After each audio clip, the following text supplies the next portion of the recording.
Now, the biggest stories on the South Coast from the WBSM Newsroom. This is WBSM News. A Raynham man has been fatally shot in a homicide that took place in Taunton early Sunday morning, according to the Bristol DA's office. The office said 38-year-old Ross Copeland has died from an apparent gunshot wound after he was rushed to Morton Hospital at around 1:38 a.m. Sunday. Taunton police were sent to the corner of Mason and Myrtle Streets just after 1:30 a.m. for a report of a man bleeding and in need of an ambulance. First responders arrived to find Copeland suffering from a gunshot wound and rushed him to the hospital where he was later pronounced dead. State and Taunton police, along with prosecutors, are actively investigating the incident as a homicide, the DA's office said. No further details have been released. A 17-year-old Swansea boy was killed in a single car crash Friday night. Swansea police say officers responded to several 911 calls at about 11:20 p.m. on November 4th for a reported crash in the area of 171 Marvel Street. Officers arrived to find a Ford Fusion that had left the road and struck both a fire hydrant and a utility pole. The driver was pronounced dead at the scene. He's been identified as 17-year-old Ethan Keelick of Swansea.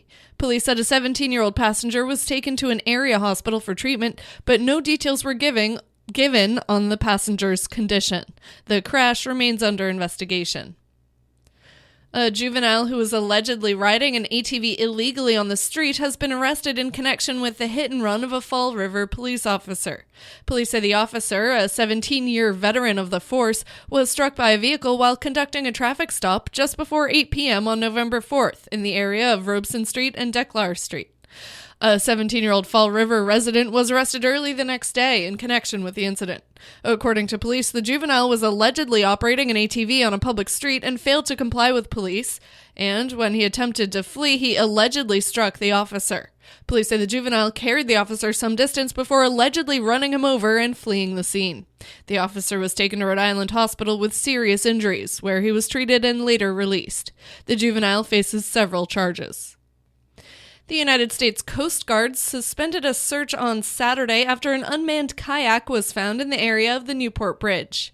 A team from the Castle Hill Station, a helicopter from Cape Cod, and the Newport Police and Fire Departments were involved in the afternoon search. WPRI-TV reports the Coast Guard indicated the kayak had fishing gear on board, but it was unclear if it was ever occupied. In sports, the Celtics will be looking for their third win in a row when they visit the Memphis Grizzlies tonight. Boston is coming off an impressive performance in its victory over the New York Knicks, making 27 three-pointers. Boston is currently leading the Atlantic Division with a record of 6-3. And the Bruins are mourning the loss of one of their former players. Peter McNabb dies on Sunday. He was 70. Boston will be looking to bounce back from its recent loss to the Maple Leafs when it hosts the St. Louis Blues tonight. The Bruins are 10-2-0 and lead the Eastern Conference with 20 points.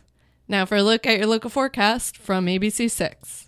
We have a chance of showers this morning till about, say, 8. After that, we'll do some gradual clearing. It will be a little breezy, but still warm at 72.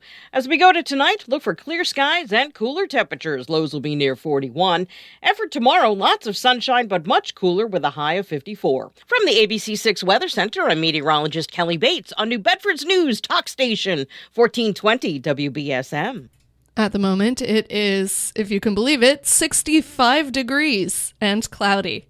I'm Kate Robinson for WBSM News. Stay up to date with New Bedford's News Talk Station, 1420 WBSM, and get breaking news alerts and podcasts with the WBSM app.